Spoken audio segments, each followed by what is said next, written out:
이세돌 구단이 알파고하고 대국에서 2연패를 했습니다. 그래서 청년들이 SNS에 피조물이 창조물을 이겼다. 알파고는 사람이 만든 컴퓨터잖아요. 그래서 피조물이 창조주를 이기다니라고 탄식하면서 인공지능이 가져올 미래 세계에 대한 두려움을 그대로 드러냈습니다. 체스, 그 다음에 퀴즈 대회, 그리고 바둑까지, 그리고 앞으로 스타크래프트 그 게임의 영역까지 넘보고 있습니다. 그러니까 인간의 창의성, 인간의 직관 영역까지 인공지능이 도전을 하고 있는 겁니다. 인류 대 기계의 대결에서 인류가 승리할 거라고 점쳤던 많은 사람들이 그래서 실망하고 이제 서서히 인공지능에 대한 두려움을 갖기를 시작을 했습니다. 애굽 사람들은 얼마나 놀랐을까요? 어느 날 갑자기 그 나일강이 다 핏빛으로 변하고 물고기가 다 썩어 죽고 물고기가 썩어서 악취가 나기를 시작하고 마실 물이 하나도 없는 이 나일강에 대해 재앙 앞에서 아마 애굽 사람들도 큰 공포를 느끼고 두려움을 느꼈을 것입니다. 하나님께서 이스라엘 백성을 아브라함과 이삭과 야곱의 언약한 대로 자기 백성을 애굽에서 탈출시켜서 하나님의 거룩한 나라로 만드시는 게 출애굽의 구원입니다. 그러기 위해서 반드시 두 가지가 필요한데, 하나는 바로의 그 체계를 무너뜨려야 돼요. 그래서 10가지 재앙을 통해서 바로의 체제를 붕괴시키고 홍해를 건너서 하나님이 자기 백성을 건져내시고, 그리고 여호와의 언약의 백성으로 하나님 앞에 세우기를 원하셨습니다. 이 10가지 재앙에 대해서 3가지 접근이 있습니다. 하나는 18세기의 계몽주의의 영향을 받은 합리주의로 이 10가지 재앙을 해석하는 사람들이 있습니다. 이 사람들은 10가지 재앙이 사람이 만들어낸 이야기라고 해석을 해요. 일부러 신학적인 이야기를 더하고 종교적 의미를 더한 하나의 종교적 드라마라고 그렇게 해석을 합니다. 그 중에 2006년도에 홍해 출애굽 암호 해독이라는 다큐멘터리를 만든 그 캐나다 영화 제작사 야코보비치가 있습니다. 이 야코보비치가 그동안에 여러 과학자들이 이 10가지 재앙을 해석하려고 많은 노력을 기울였는데 그게 사람들에게 제대로 받아들여지지 않았어요. 지식적 기반이 부족하고 이론적 기반과 증거물이 부족을 했습니다. 그런데 이번에 야코보비치가 주전 1600년대에 에게해 지역에 있는, 그리스 밑에 있는 그 산토리노 섬의 화산 폭발이 10가지 재앙의 원인일 수 있다는 이론을 제기를 했습니다. 그 당시만 해도 이 산토리노 섬이 완전히 폭발해서 섬이 거의 사라지다시피 했는데, 그 화산재가 덮이면서 일어난 일련의 그 현상들이, 재앙의 현상들이 10가지 재앙하고 너무나 흡사하게 닮은 거예요. 이러한 이론에 근거해서 시로 이기노 트레비사타노 박사가 발음도 어렵다. 시로 이기노 트레비사나토 박사가 이집트 10가지 재앙이라는 책을 하나 쓰셨는데, 이분도 그 산토리노 섬의 1차 폭발, 2차 폭발, 2번에 걸친 폭발을 가지고 10가지 재앙을 끼워 맞췄는데, 이게 기상학적, 그 다음에 그 과학적, 물리화학적 현상이 너무나 흡사하게 10가지 재앙하고 들어맞는 거예요. 먼저 산토리노 섬에서 큰 폭발이 일어나서 화산재가 덮였는데, 그 산토리노 섬의 화산의 특별한 점은 붉은 화산재가 날아간 겁니다. 그래서 이집트 나일강 삼각주에서 약 800km 정도 떨어진 그리스 그 해변에 산토리노 섬이 있었는데, 거기서 붉은 화산재가 날아갔는데 이 붉은 화산재에는 독성이 들어있었어요. 그래서 강이 갑자기, 나일강이 붉은 빛으로 되고 독성이 들어 있었기 때문에 물고기가 떼 죽음을 당하고 사람들이 그 물을 마실 수가 없게 된 겁니다. 그러자 물이 적조 현상이 일어나서 물고기들이 떼 죽음을 당하고 개구리들도 전부 땅으로 기어 올라오기 시작한 거예요. 이게 이제 개구리 재앙이 되는 겁니다. 그 물고기하고 개구리가 다 썩으니까 썩은 물고기하고 개구리에서 곤충들이 다 거기다가 알을 낳을 거 아니에요. 그래서 유충들이 수많은 물고기하고 개구리 사체에서 유충들이 나오기 시작했는데 이게 바로 이 재앙이 되는 겁니다. 이게 너무나 화산이 폭발해서 화산재가 덮치면서 일어나는 그 자연 현상이 출애굽의 10가지 재앙의 진행 과정하고 너무나 닮아 있는 거예요. 그러다가 화산재가 덮여 있고 기후가 갑자기 바뀌면서 일어나는 현상들에 대해서 계속 설명을 하는 겁니다. 더군다나 이 화산재에는 산성을 띠고 있기 때문에 산성비가 내리기 시작하면서 사람과 가축의 악성 종기가 나오기 시작하는 거예요. 그럴듯하지 않아요?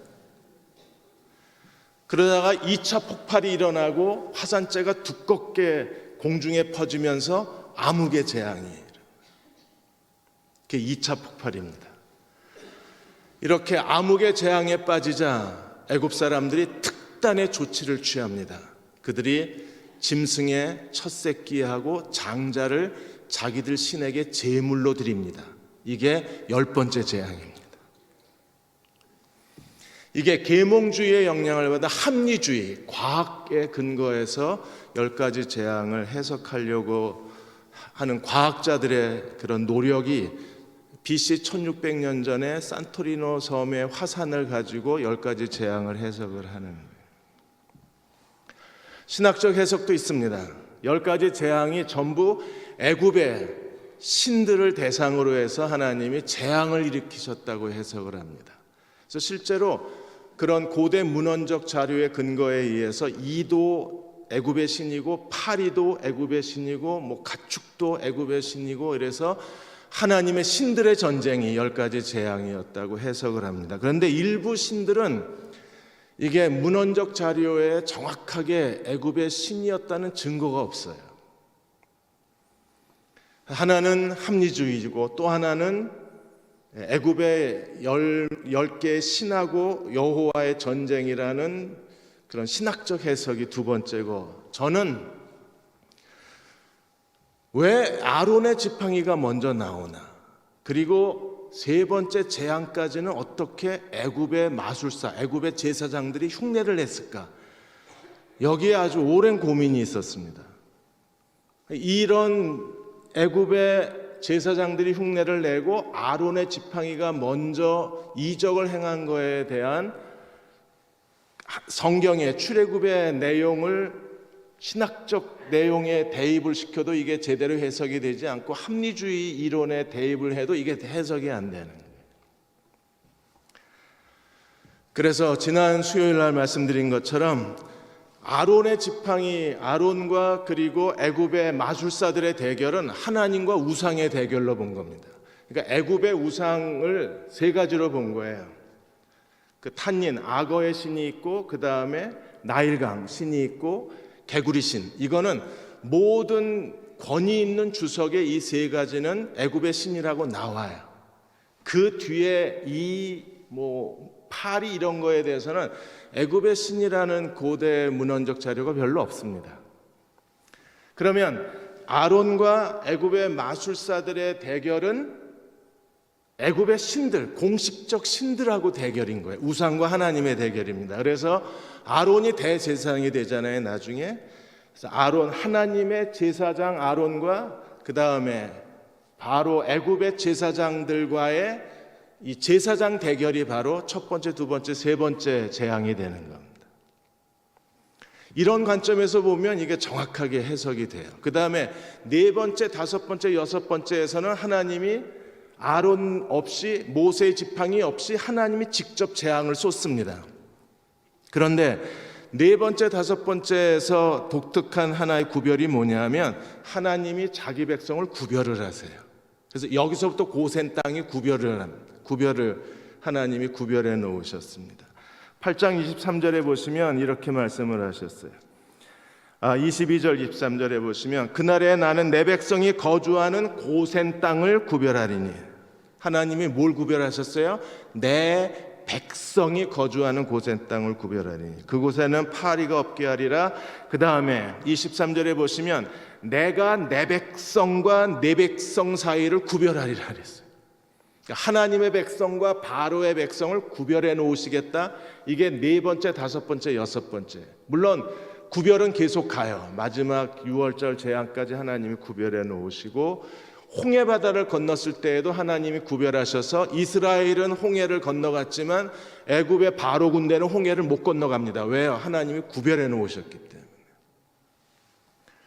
그래서 하나님과 바로의 대결이 네 번째, 다섯 번째, 여섯 번째가 돼요. 그리고 하나님은 자기 백성을 구별하셔서 하나님의 특별한 보호 아래 두셨습니다.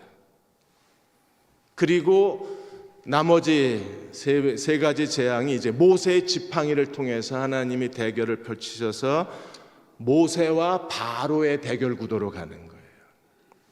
이렇게 해석을 하면 10가지 재앙이 그냥 즉흥적으로 진행되는 재앙이 아니라 하나님이 하나의 목적을 가지고 세 가지 섹션으로 구분을 해서 하나님이 우리에게 정확한 하나님의 구원의 메시지를 전달해 주고 있다는 거예요. 모세와 바로의 대결 구도에서 하나님은 바로를 세운 목적을 분명하게 말씀하셨잖아요. 9장 16절에 보시면 내가 너를 세웠음은 나의 능력을 내게 보이고 내 이름이 온 천하에 전파되게 하려 함이라. 그래서 바로를 세우고 하나님 모세의 지팡이를 통해서 이적을 계속 행하시게 된 거예요. 그러니까 1차 세 가지 재앙은 하나님과 우상의 대결 구도. 여기서 어떤 일이 벌어졌나요? 아론의 지팡이 탄닌으로 변한 아론의 지팡이가 애굽의 제사장들의 지팡이를 먹어치우잖아요. 그래서 첫 번째, 두 번째, 세 번째 탄닌으로부터 시작해서 피와 개구리 재앙까지는 애굽의 마술사들이 흉내를 냅니다. 그러다가 이 재앙부터는 흉내를 못 내요. 그리고 애굽의 마술사 제사장들이 뭐라고 고백합니까? 이는 여호와의 권능이다. 그리고 제사장들이 이제 더 이상 아무것도 할 수가 없는 상황이 돼요. 그리고 하나님께서 고센 땅을 구별하시면서 하나님의 창조주 하나님의 권위와 능력을 재앙을 통해서 보여주시고 마지막 모세를 통해서 하나님이 모세와 더불어 이스라엘을 출애굽하시는 하나님의 주권을 드러내어 주신 거예요. 오늘 우리도 하나님 앞에 순종하는 그리스도의 종들이 되어야 합니다. 하나님이 행하시는 모든 일에는 하나님의 뜻이 있고 하나님의 계획이 있고 하나님의 섭리가 있는 거예요. 우연히 일어나는 것 같고 그냥 즉흥적으로 일이 발생하는 것 같고 아무 계획도 없이 전개되어져 가는 것처럼 보이지만 그러나 그 안에 하나님이 하시고자 하시는 하나님의 섭리와 뜻이 분명하게 숨겨져 있는 거예요. 앤드류 머레이는 순종이야말로 거룩함으로 가는 길이라고 했습니다. 우리가 하나님께 순종할 때 하나님의 뜻과 하나님 말씀에 순종할 때 하나님이 자기 자신과 자신의 거룩함을 우리를 통해서 드러내신다고 했습니다. 그러므로 거룩함이라는 것은 우리가 만들어내는 것이 아니라 우리가 순종할 때 하나님 자신을 드러내어 주시는 게 우리가 할 수 있는 거룩이라는 거예요. 그러므로 모든 그리스도인은 하나님의 뜻과 하나님 말씀에 철저하게 순종함을 통해서 그리스도와 생생한 교제를 나누고 그리스도의 생명이 우리 속에 충만해지고 하나님의 거룩함이 우리의 삶을 통해서 드러내도록 자기 자신을 내어드려야 하는데 그들이 하나님의 말씀에 순종하는 사람들이라고 했습니다. 우리가 순종하면 하나님 자신의 생명이 우리 안에 거하고 우리가 순종하면 하나님의 거룩하심을 우리를 통해서 증거해 주실 거예요. 순종하는 사람에게 제일 중요한 것은 하나님의 말씀을 듣는 데에 있습니다. 성령께서 하나님 말씀을 깨닫게 해 주실 때까지 충분히 기다리고 하나님이 말씀하시는 걸 깨달을 때 즉시 순종하면 그 순종이야말로 우리를 거룩함으로 이끌어 간다고 했습니다. 10가지 재앙을 통해서 바로는 계속 하나님을 거역합니다. 완악함으로 하나님 말씀을 듣지 않습니다. 재앙은 점점점 커져가요. 그리고 애굽은 완전히 황폐해져 버립니다. 그리고 순종했던 이스라엘은 하나님의 놀라운 구원에 이끌려서 그들은 하나님의 거룩한 백성의 공동체를 시내산에서 세우게 되는 거예요.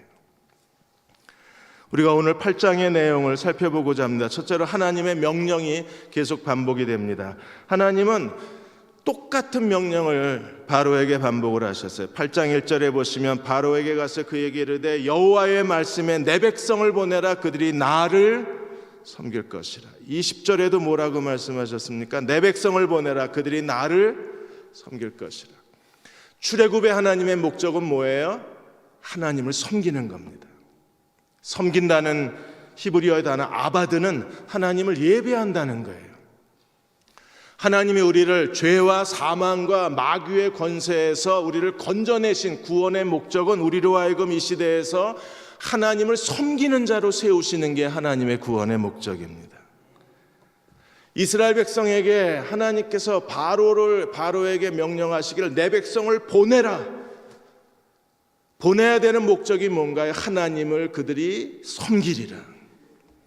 동일한 말씀이 오늘 우리에게도 있습니다. 골로새 1장 13절 14절에 보시면 그가 우리를 흑암의 권세에서 건져내사 그의 사랑하는 아들의 나라로 옮기셨으니, 흑암의 권세에서 건져내셔서 하나님 나라로 우리를 옮겨주셨습니다. 어떻게 해요? 그 아들 안에서 우리가 곧 죄사함을 얻었느니라. 출애굽의 하나님의 구원이 오늘 그리스도의 십자가를 통해서 우리에게도 동일하게 일어난 거예요. 하나님이 구원받은 우리에게 원하시는 게 무엇일까요? 마태복음 4장 10절에 보시면 예수께서 세 번째 시험을 당하시면서 뭐라고 말씀하셨습니까? 주 너희의 하나님께 경배하고 다만 그를 섬기라 하였느니라. 하나님을 예배하는 백성으로 산다는 것, 우리가 주일날 드리는 예배, 매주 드리는 예배 말고 우리의 삶 전체가 하나님께 드리는 예배가 돼야 되고, 하나님을 경배하는 백성이 됐을 때 우리는 구원의 목적이 실현된 사람이 될 수 있어요. 무엇보다도 우리는 하나님을 예배하는 데 탁월해야 되고, 하나님을 예배하는 데 온 열정을 바쳐야 되고, 하나님을 섬기는 자로 이 세상을 살아갈 때 구원의 목적이 실현된 사람이라고 말할 수 있습니다. 경북 상주에 부원교회가 있는데 그 교회, 오래전에 그 교회 어느 한 낯선 부인이 교회 교인으로 등록을 했습니다. 그래서 목사님이 상담을 했는데 처녀 때 열심히 교회를 다녔는데 결혼하고 나서 이제 시댁에 온 거예요. 그 시댁은 이름을 물어보니까 그 집은 예수 믿는 집이 아니었습니다. 그래서 목사님이 아니 그 집은 예수 믿는 집이 아닌데 어떻게 그 집에 며느리로 오게 됐느냐고. 그 남편이 일찍 돌아가시고 시어머니 혼자 계시고 아들만 있는데, 그래서 결혼을 해도 교회는 다니게 해주겠다는 약속을 받고 결혼을 했다고 얘기를 했습니다. 그래서 목사님이 쉽지 않을 텐데 가능하겠냐고, 열심히 해보겠다고 하고 갔어요. 그런데 이게 농사 짓는 집안일이 만만치가 않은 겁니다. 옛 속담에 그런 말이 있잖아요. 머슴 하나 데려올 바에 며느리 하나 데려오는 게 더 낫다고. 이 농사 짓는 옛 어른들이 그러셨어요. 머슴 하나가 아니라 머슴 셋 데리고 올 바에야 며느리 하나 데려오는 게 더 낫다. 집안 어른들께 물어보시면 그 속담 기억하실 겁니다. 그러니까 며느리가 머슴인 거예요. 그런데도 이 부인은 정말 열심히 교회를 나와서 예배를 드렸습니다. 그러다 어느 날 이제 임신을 하고 아이를 낳게 된 거예요. 그런데 아이가 태어났는데 모유가 안 나오는 겁니다. 그 당시만 해도 모유가 안 나오면 뭐 애 죽 써서 미음을 먹여야 되는 시대였습니까? 그래서 어머니가 어떡하냐, 이 모유가 안 나와서 어떡하냐 그랬더니 이 며느리가 어머니 죄송하지만 목사님께 가서 기도 좀 부탁하시라. 목사님이 기도하면 모유가 나온다고. 며느리가 모유가 안 나와서 애가 배가 고파서 우니까 이 시어머니가 평생 처음 이제 교회를 가서 목사님을 만난 거예요. 목사님, 내 며느리가 젖이 안 나오는데 목사님 기도하면 젖이 나온다니까 기도 좀 해달라고. 그래서 목사님이 그게 그 며느리가 왜 보냈는지를 알고서 얘기를 한 거예요. 내가 혹시 기도해서 젖이 나오면 아드님하고 어머님 교회 나오시겠냐고. 교회 나오겠다고 약속하면 내가 기도해 주겠다고. 지금 애가 지금 굶어 죽는데 나오겠다고. 집에 가 계시라고 내가 이 밤에 기도하겠다고. 그리고 목사님이 정말 간절히 기도한 거예요. 이거는 애를 위해서도 젖이 나와야 되고 며느리를 위해서도 젖이 나와야 되고 시어머니하고 남편을 위해서도 젖이 나와야 돼요.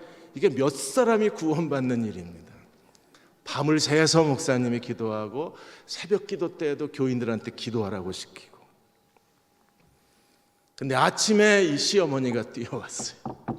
젖이 나온다고. 그리고 그 시어머니가 아들하고 약속한 대로 며느리와 함께 예배를 드리기를 시작을 했어요. 나중에 그 교회에 집사 되고 여성교회 회장 되고 그러셨대요. 하나님이 자기를 증명해 보여주셔야 되는 거잖아요. 그렇게 하나님이 자기를 증명해 보이는 것은요, 하나님을 섬기는 자였기 때문에. 우리가 하나님을 섬기는 자가 되면 하나님의 보호하심과 하나님의 능력이 우리를 따라오는 거예요. 하나님께서 내 백성을 보내라 그들이 나를 섬길 것이라고 말한 것은 바로에게 협박용이 아닙니다. 그냥 심심해서 한 말이 아닙니다. 그게 이스라엘 백성을 출애굽하는 하나님의 거룩한 목적이었고 오늘 우리가 구원받은 백성으로 이 세상을 살아가는 하나님의 목적이기도 한 거예요. 두 번째로 1절에서 15절까지 개구리 재앙이 펼쳐지게 됩니다. 나일강은 그들에게 하피 신이었었어요. 나일강은 그들의 영혼, 이집트의 영혼이고 애굽인들의 신이요, 애굽 사람들의 식량이요, 애굽 사람들의 문화요, 애굽인의 삶이었었습니다. 개구리도 마찬가지입니다. 나일강이 범람한 뒤에 9월, 10월경에 개구리떼가 그 나일강 주변을 덮쳤었는데 나일강은 여신 헤게트입니다. 개구리가 알을 많이 낳잖아요. 그래서 다산과 풍요의 상징이 개구리신이. 그래서 개구리 머리 모양을 한 여신을 애굽에서 숭배를 했었습니다. 하나님은 그들이 다산과 풍요의 신으로 섬겼던 개구리로 하나님이 두 번째 재앙을 일으키신 거예요.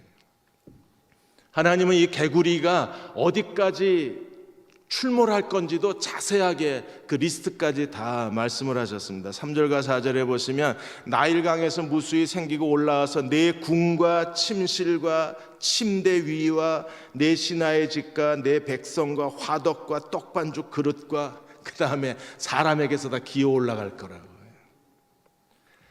그들이 신으로 섬겼던 개구리떼가 애굽 전역을 덮쳐버린 겁니다. 그러자 놀란 바로가 어떻게 했습니까? 8장 8절에 보시면 바로가 모세와 아론을 불러서 이렇게 말합니다. 여호와께 구하여 나와 내 백성에게서 개구리를 떠나가게 하라.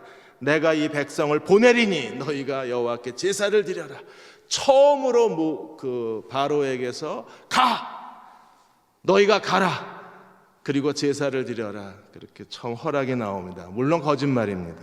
왜냐하면 언제 보낼지, 며칠을 보낼지, 언제 갔다 올지 전혀 언급도 없이 그냥 가라고만 얘기를 한 거기 때문에. 그래서 모세가 어떻게 합니까? 모세가 기도하는 목적이 뭐예요? 8장 10절에 보시면 그가 이르되 내일이니라. 모세가 이르되 왕의 말씀대로 하여 왕에게 우리 하나님 여호와 같은 이가 없는 줄을 알게 하리이다. 하나님을 알게 하기 위해서 언제 기도할까요? 물었더니 내일 하라고 말합니다. 그래서 내일 모세가 기도하자 하나님께서 개구리떼가 다 죽게 만드신 거예요. 하나님이 뭘 보여주기를 원하셨습니까? 모세가 기도하자 하나님이 응답하셨다는 걸 보여주는 거예요. 왜요? 이 개구리떼 재앙이 하나님께로부터 왔다는 사실을 증명하시고 그래서 바로에게 하나님이 누구인가를 알게 하시는 겁니다. 이렇게 해서 개구리떼가 없어지자 바로가 어떻게 했나요? 15절에 바로가 숨을 쉴 수 있게 됨을 보았을 때 그의 마음을 완강하게 하여 그들의 말을 듣지 아니하였으니 여호와께서 말씀하신 대로 되었더라. 마음이 완악해졌다는 겁니다. 우리는 하나님이 왜 이렇게 복잡하게 하실까 하는 생각이 들어요. 그냥 싹 쓸어버리면 되잖아요. 그게 얼마나 여호와께 쉬운 일이에요. 그런데 왜 하나님이 이렇게 첫 번째 재앙, 두 번째 재앙 이렇게 번거롭게 바로와 씨름을 하시면서 하나님이 힘들게 출애굽의 역사를 이끌어 가시나? 우리는 하나님이 하시는 일을 지금은 이해하지 못해도 하나님이 하시는 일을 우리가 받아들이고 순종하면 그게 우리에게 가장 최선의 하나님의 계획이었다는 사실을 깨닫게 될 겁니다. 이번에 이세돌 구단이 바둑을 둔 다음에 김성령 구단이 알파고의 그 대국하는 모습을 보면서 알파고가 이 컴퓨터가 이건 뻔한 실수처럼 보이는 수를 둔 거예요. 그래서 막 설명하는 사람들이 프로 선수였다면 저런 실수를 하지 않았을 텐데 저런 실수는 초등학교 애들이나 하는 거라 그랬습니다. 그런데 그게 실수가 아니라 후반전에 가니까 신의 한 수가 된 거예요. 그러니까 모두가 다 깜짝 놀란 겁니다. 인간의 두뇌로는 도저히 생각할 수 없는 수를 둔 거예요. 그래서 김성령 구단이 뭐라 그랬느냐 하면 알파고는 무수다. 없을 무자에 무수다. 하수는 고수를 두려워하고 고수가 제일 무서워하는 게 무수. 도대체 무슨 수를 둘지 읽어낼 수 없는 사람이 제일 두렵다 그랬는데 알파고는 10단이 됐습니다. 대국 2번 하고 얘는. 이세돌은 9단인데 수를 읽어낼 수가 없는 거예요. 그래서 이세돌이 뭐라 그랬습니까? 내가 완패했다. 대국 내내 한 번도 알파고를 이겨본 적이 없다. 무수가 두려운 거예요. 하나님은 그야말로 무수해요. 고수가 아니라 무수해요. 이 일을 왜 하시는지, 왜 내가 이런 역할을 해야 되는지, 모세와 아론이 얼마나 번거로웠겠습니까? 뻔한 거짓말인 걸 알면서도 바로의 거짓말에 속아서 계속 재앙을 일으키고 똑같은 일이 반복되어야 했었습니다. 그러나 그 모든 과정이 하나님의 무수예요. 우리 인생을 향한 하나님의 최적의 수. 지금 우리가 일어나는 일들 우리가 잘 알지 못합니다. 내 인생에 왜 이런 일이 일어나야 되지? 이게 도대체 내 인생에 무슨 도움이 되지? 내 아들, 딸들의 인생이 이러다가 꺾이는 거 아니야? 두려움도 있습니다. 그러나 우리가 하나님을 끝까지 신뢰하면 그 하나님의 결정과 선택이야말로 내 인생의 최선의 하나님의 선택이라는 걸 알게 되는 거예요.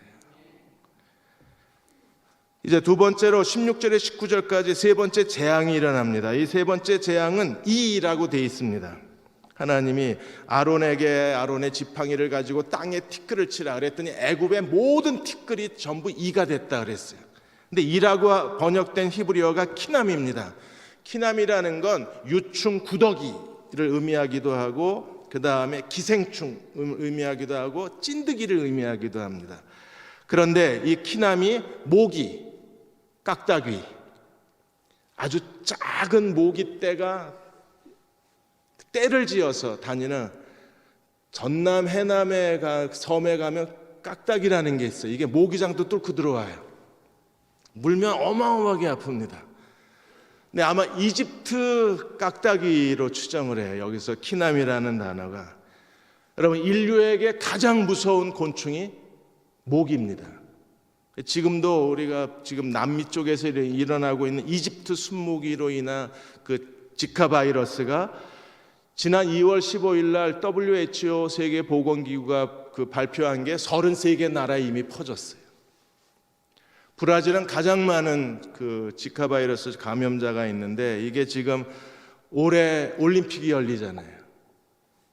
그래서 벌써 11조가 넘는 돈을 올림픽에 쏟아 부었는데 브라질이 큰 걱정입니다. 지금 저유가 시대라 남미의 대부분의 나라가 경제적으로 휘청거리는 상황에서 지카 바이러스 때문에 관광객 줄어들고 만일에 올림픽을 망치면 브라질은 정말 어려워지는 거예요. 이게 모기떼가 덤벼들었는데 이 이집트 각다귀는 여러분들이 그 자료를 찾아보시면 사람을 물거나 짐승을 물면 짐승이 막 펄쩍펄쩍 뛰다가 지쳐서 쓰러져 죽는데요. 피를 토하고. 그 정도로 이게 무서운 그 독성을 가지고 있고 사람을 괴롭히는 곤충 중에 하나가 이 각다귀라는 거예요. 그런데 그게 아론이 지팡이를 치자 애굽의 모든 먼지가 다 각다귀가 돼서 사람과 짐승을 덮쳤다고 상상해 보십시오.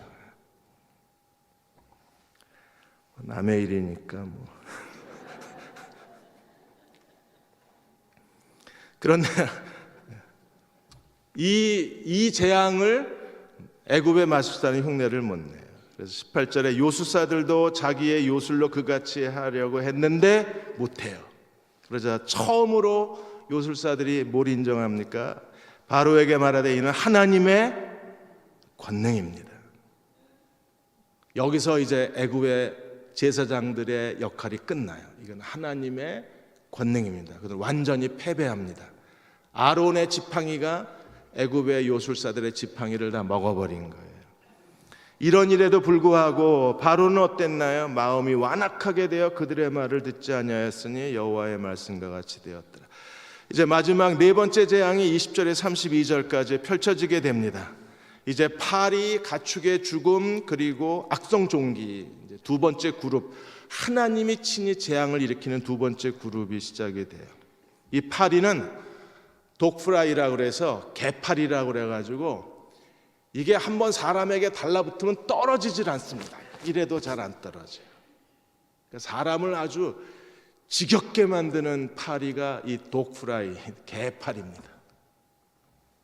사람이 한번 얘네 파리떼가 덤벼들어서 사람을 덮치면 이게 떨어지질 않는 거예요. 그냥 콧구멍 속으로 막 들어가고 입 속으로 막 들어가고 옷 속을 막 파고 들어오고 이럽니다.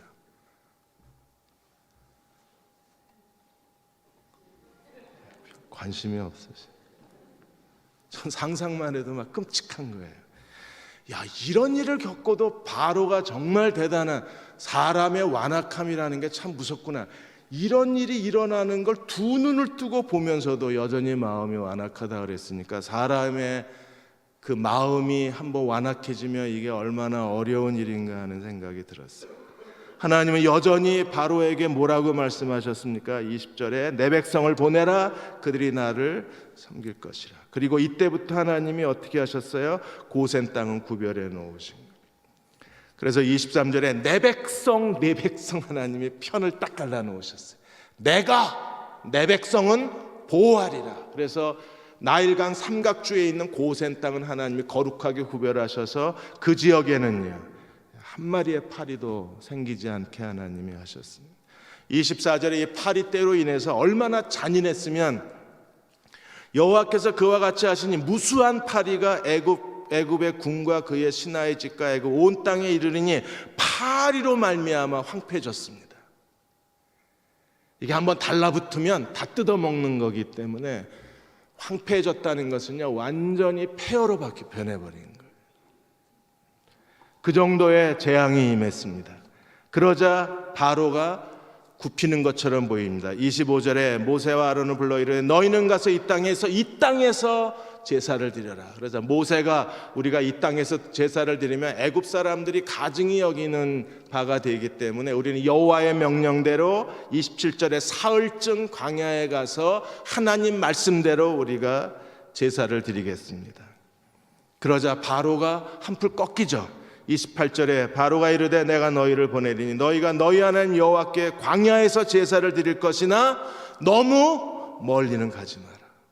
이제 조금씩 바로가 무너지고 자기 이스라엘 백성을 보내는 일을 허락하게 돼요. 그러나 아직도 바로는 그 마음이 완악해져서 파리떼가 다 없어지자마자 32절에 이때에도 그의 마음을 완강하게 하여 그 백성을 보내지 아니하였다고 했습니다.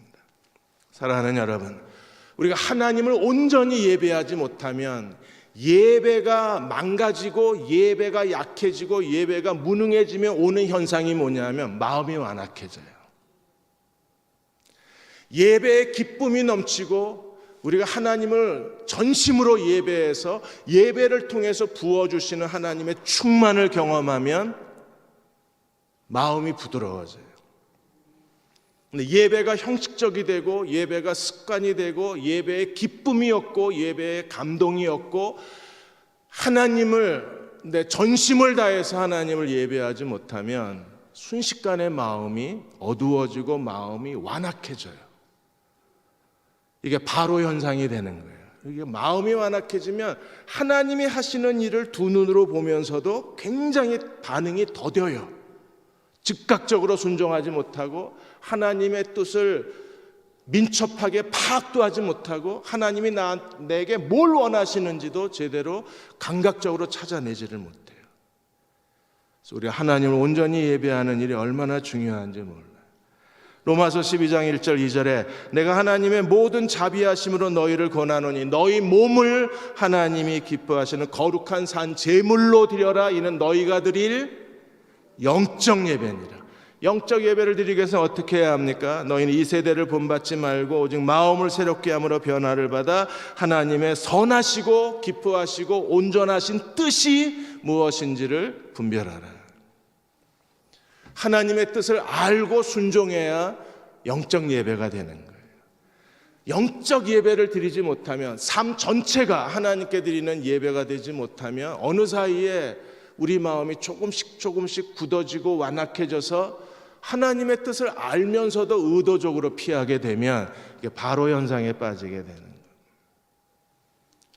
이엠 바운즈가 그의 책에서 무디에 대한 이야기를 썼어요. 무디가 시카고에서 목회하다가 목회의 한계를 느끼고 1872년에 영국으로 떠나요. 영국 런던에 가서 그곳에 목사들하고 교제를 나누고 그 런던의 교회들의 성장을 돌아보기 위해서 런던으로 떠납니다. 그래서 목사님들을 만나고 대화를 나누면서 이제 런던에 있는 몇몇 교회에서 설교를 하게 되었는데 어느 한 교회에 가서 설교를 했는데 그야말로 무디 인생의 최악의 예배가 된 거예요. 설교는 냉랭하고 사람들은 시체처럼 앉아있고 설교에 대한 아무 반응도 없었습니다. 그날 주일날 오전 예배만 설교했으면 좋았는데 저녁 예배까지 약속이 된 거예요. 무디가 설교단을 내려오면서 시무룩한 표정으로 내려왔습니다. 저녁엔 내가 어떻게 해야 되나. 그래서 무디도 기도를 시작을 했고 그 교회에서 오전 예배를 드렸던 한 자매가 자기 집에 갔는데 그 집에는 오랫동안 병상에 누워있는 여동생이 하나 있었습니다. 그래서 동생한테 오늘 미국의 시카고에서 무디라는 목사가 와서 설교를 했는데 설교하기 너무 힘들어 보였다고 얘기를 했어요. 그러자 이 여동생이 놀라서 시카고에서 오신 무디 목사님이 맞냐고. 그분 시카고에서 왔대. 그러자 책상에 뭐 책을 하나 달라고 그러더니 그 책 안에 영국의 신문 하나 기사를 오려놨는데 미국의 시카고에 있는 무디 목사에 대한 그 기사였었어요. 무디를 통해서 미국에 부흥이 일어나고 있다고. 그래서 이 소녀가 기도를 했답니다. 하나님, 우리 런던에도 이 목사 보내주셔서 우리가 설교를 들을 수 있게 해달라고 기도했는데 언니한테 그 얘기를 들은 거예요. 이제 설교 안 하신대. 오늘 저녁에 하신대. 그럼 언니 미안하지만 문 닫아. 나 저녁 안 먹을 거야. 나 목사님 위해서 기도할 거야. 그리고 그때부터 이 자매가 기도하기 시작을 했어요. 저녁 예배가 됐을 때 무디는 정말 굳은 표정으로 강단에 올라갔습니다. 그랬는데 그날 하늘이 열린 거예요. 무디가 그 자기 저서에서 고백하기를 이렇게 고백했습니다. 마치 보이지 않는 하늘의 능력이 모든 청중들에게 다 쏟아지는 느낌을 받았다.